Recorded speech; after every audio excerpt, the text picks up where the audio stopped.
Around the House Quick Cuts. I'm your host, Don Magruder, and joining me today is Pete Tsirnikas. He's the owner of Pro Dry Roofing, and Pete and I are going to talk today about what to do with your roof after a hurricane. You know, we're getting into hurricane season. We have a lot of issues. Pete, if we have a hurricane here in Central Florida, give us, and you have some damage, what do you recommend happen? Well, first and foremost, don't get outside until the weather clears. Anything that comes in the house, gather you some buckets or something, catch the drips, mitigate your damage, but don't go outside while the wind's still blowing or try to get on the roof while the wind's still blowing. Safety is important.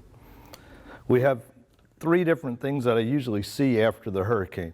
We have the wind damage, which is some shingles will blow off. They're usually in your neighbor's yard. Okay. And then we have trees that fall down and cause structural and massive damage. And then if the wind's sustained and some people didn't have things secured, you have some flying projectiles that will actually pierce the roof, sometimes roof deck, and cause isolated damage. So those are the three things that I see after a hurricane.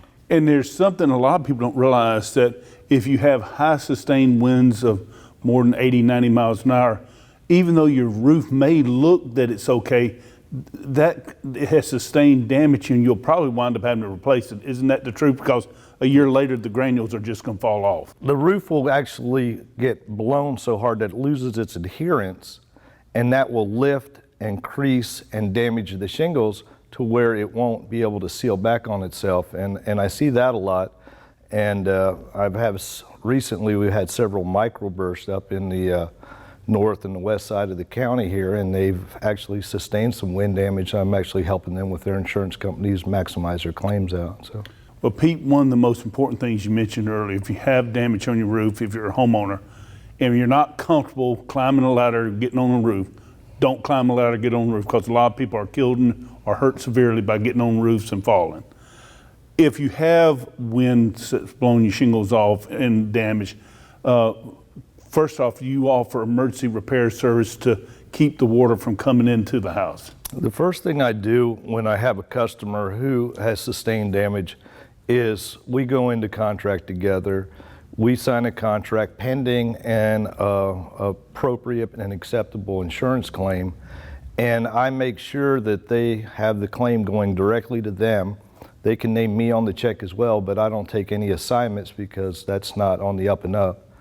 We'll go in, and as soon as we go into contract with the customer, we'll immediately start to mitigate their damage, whether it be emergency tarping, emergency dry-in, removing debris that's damaged and sealing that area off before we can go any further and get the final claim with the insurance company. We want to mitigate the damage coming in the house. We don't want the ceilings falling out and the mold growing in the house. We want to go ahead and seal off the roof, let it dry out naturally before any long-term damage occurs. And Pete, you mentioned something real important, this assignment of benefits. A lot of times you'll have these out-of-town roofers come in with pickup trucks, and they'll get homeowners to sign assignments to benefits, and that completely takes the decision maker out of the homeowner's way, and it's really fraught with a lot of problems, isn't it? Yes, yes. What I tell people right away, I said, given the choice in your house, would you use the absolute cheapest materials and cheapest labor to get the job done? And inevitably my customers say no. And I said, well, when you give an assignment of benefit to another person, they're going to maximize their profits. They're going to take your money that's supposed to give you a repair on your beautiful house, and they're going to do the least possible and keep all the profits for themselves. It's a real easy way for a dishonest person to really take advantage of someone. So I draw the line and I say, I want you in control of it. I want your name on this check, and when you and I are happy at the end of the job, then you'll sign the check over to me, and that way you are going to get the repair done the way you need it done. So the most important thing to remember after the storm, if you have damage on your roof, is don't climb a ladder and get on the roof if you're not comfortable. Most people shouldn't do that. Don't do assignments to benefits. If they call you, and Pete, what's a good number they can call you at? They can call the office 352-669-6607. As soon as the phone lines are up and working and the cell tower's up and working, all the numbers are good. They can always reach out to us on social media at our Facebook page, or they can reach out at prodryroofingllc.com and send us a message via the internet.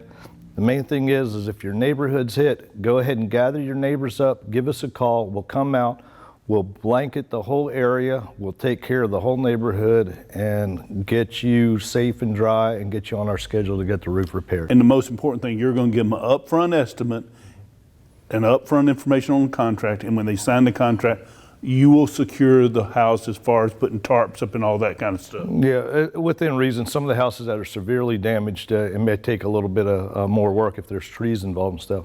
But the main thing is when I go into a deal with a customer who has insurance, they are required by law to pay their deductible. So I'll go into them, we'll look at their policy, they'll sign me a contract that's going to agree to an acceptable claim with the insurance. I'm going to help them file the insurance claim together. They'll give me the deductible as a deposit. I'll pull the permits, I'll secure the materials, I'll secure the roof, and we'll be in business. And in the outside event that the insurance company doesn't come through for them, then I can refund whatever isn't used out of their deposit. So if we have to buy some tarps and put some labor on, of course they'll pay for that, but anything that's left over, if we can't come to agreement, they're going to get that back. That's amazing. Well, Pete Tsirnikas from ProDry Roofing, thank you for being our guest. And one more time, good phone number you can be called at. 352-669-6607. Meg in the office will get an appointment set up and we'll come out and take well care of you. Thank you so much. And thank you for watching Around the House Quick Cuts today. For more great tips, go to aroundthehouse.tv. Until next time, we will see you around the house.